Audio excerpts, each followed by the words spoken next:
Michael is energetic, he's fun, he's dutiful. He is just so much fun to be around. He just lights up a room. Anywhere we go, he makes fast friends because he is a big, recognizable sweetheart. He's my outdoor buddy, so we just do everything together, from biking to skiing to boating to camping. We do it all. Hi everybody! I am so happy that you are all here. Now that Michael is 25 years old, he deserves to live as independently as he can. If I look at our adult population now and I think about something like independence, it falls along a very broad continuum.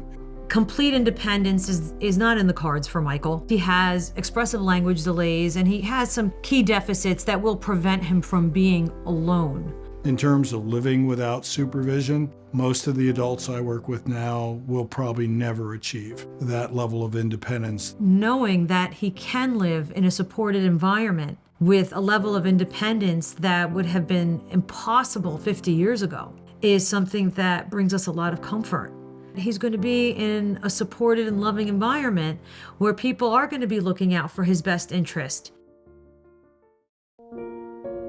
Michael was born in 1998. Things early on were typical. I mean, he ate great, he slept great, he was happy. I didn't notice anything until he started to get a little older, close to the 18-month mark, and we'd kind of compare him to other kids his age. It became kind of clear that, okay, there's an issue. He didn't make eye contact. He didn't respond to his name. In the late 1990s and in 2000, when Michael was ultimately diagnosed, there really wasn't the access to the internet like there is now. I'd never met a child with autism, and the only time I ever heard the word autism was in Rain Man. A lot of the professionals didn't really ever see that many people who had autism. Our pediatrician basically told us, he seems fine. It wasn't until we actually got Michael in front of a very well-respected pediatric neurologist who said to us, he is classically autistic. He engages in stereotypic behavior. He has enormous social deficits. Mind blindness is what they described it to me at the time. And he's going to require intensive intervention now and for many years to come. And that's certainly something we knew that we weren't going to be able to do on our own. PCDI was featured in the Wall Street Journal and how it is an unbelievable place in Princeton, New Jersey that helped people with autism. And my father was the one who saw that article. And we were in the midst of looking for places anywhere in the country that could offer us a glimmer of hope. One of the premier schools was right in New Jersey, only 90 minutes away. I called, and they told me the sad truth that there was a waiting list a mile long. A couple of weeks later, lo and behold, I do get a phone call from Pat Krantz. And she says, you know, the clinical team and I agree that Michael's a good match for the program. We can start him on July 5th, 2000. And we felt like we won the lottery. Mm-hmm. We took a chance. We sold everything and said, we're coming to PCDI. And in looking back now, it was the most bold and best thing we ever did.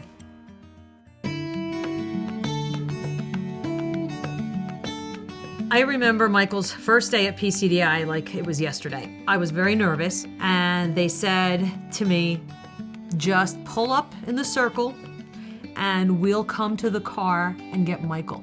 And Joyce came out to the car with the most welcoming, reassuring smile. And she looked at me, she says, hey Mom, how you doing? And I said, I'm okay.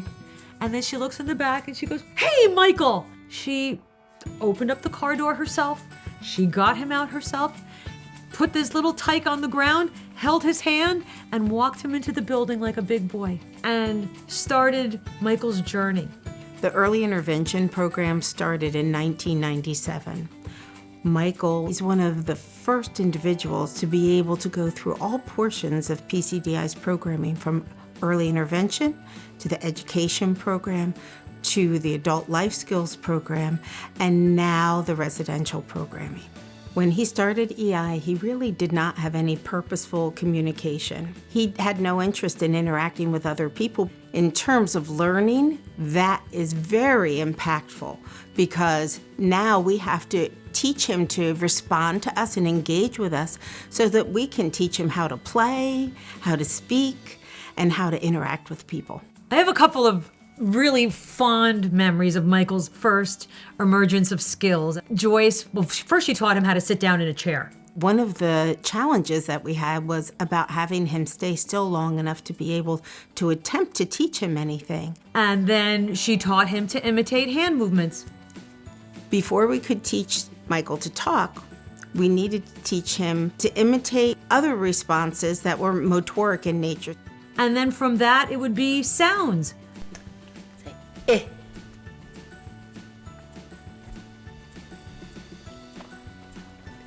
Eh. Ah. Oh. Ow. Wow, great.